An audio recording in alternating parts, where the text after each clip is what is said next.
Hey bees, I'm Marie from Humblebee and Me, and today I wanted to sort of kick off a bit of, like a recurring feature on catastrophic DIY failures that I've had over the years that I've been doing this and the things that they've taught me. I find that I get a lot of questions about what would happen if I did this, and if I did this, and if I did this, and they always seem to be motivated by a fear of failure.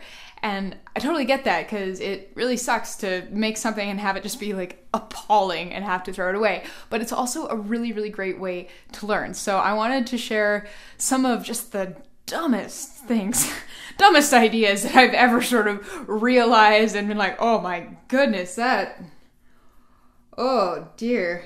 Because yeah, they were awful, but I learned a lot. So today we are going to be chatting about probably like the worst body butter bar I ever tried to make. So this disgusting body butter bar came to be within my first, say, like 6 months of really making things. And so I was new to pretty much all of this, but I was making sort of soaps and lotions, and I was making sort of a wide variety of things, like varying levels of success.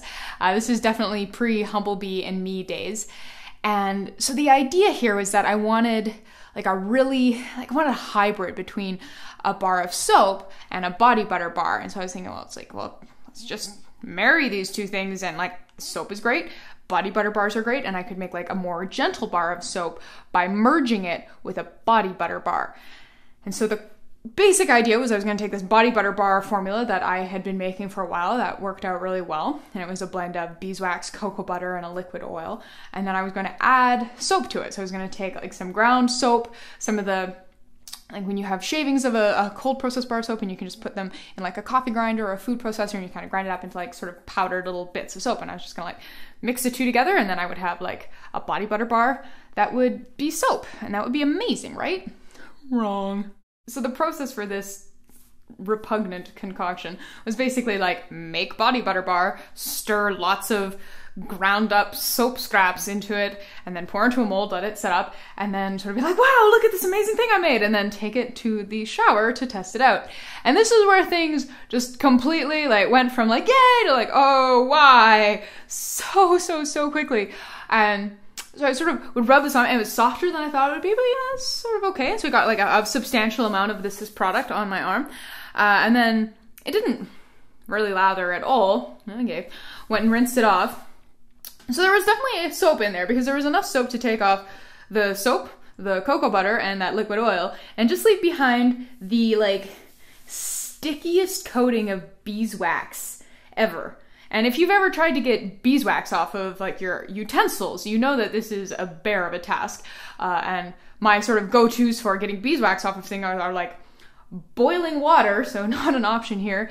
And it's like, oh, like so sticky. I went back to the body butter bar turd DIY thing, and it's like increasingly soft in the shower, because of course cocoa butter has a pretty low melting point, so it starts to get quite soft, and it's so sticky. It is like it's so gross, guys.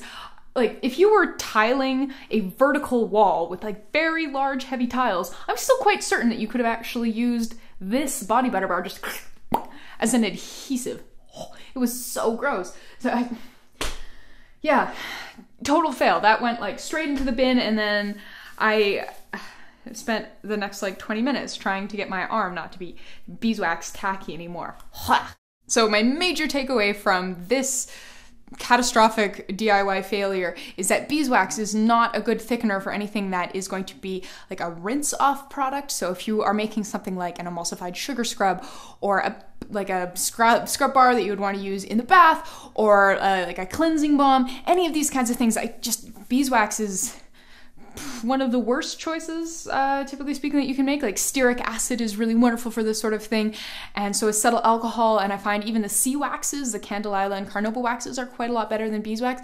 Beeswax just kind of wants to stay on your skin, and so I found that you would rinse everything else away, and you would just be left with this like tacky layer of beeswax on you that was just gross. Like the sort of thing where I sort of imagine that if you like say washed your face with such a concoction and then went out on the street in the fall, if like a leaf blew past you, it would stick to your face.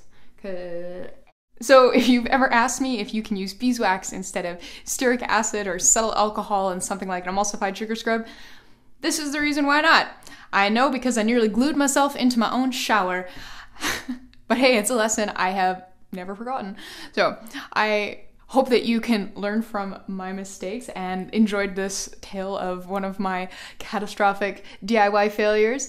I'd love to hear about some of yours, and I'll definitely be sharing more of these as I remember some of the absolutely appalling stuff I have made and thrown out over the years. Because remember, just because you're throwing something out doesn't mean it was a waste. You learned something, right? So yeah. Thank you so much for watching, and I would love it if you subscribe to my channel and to my blog. My blog is where I publish 2 recipes a week, and I have been doing that for over 6 years now. So there's a lot of content up there. So if you are looking for a recipe for something and you don't find it on my channel, that's a great place to check.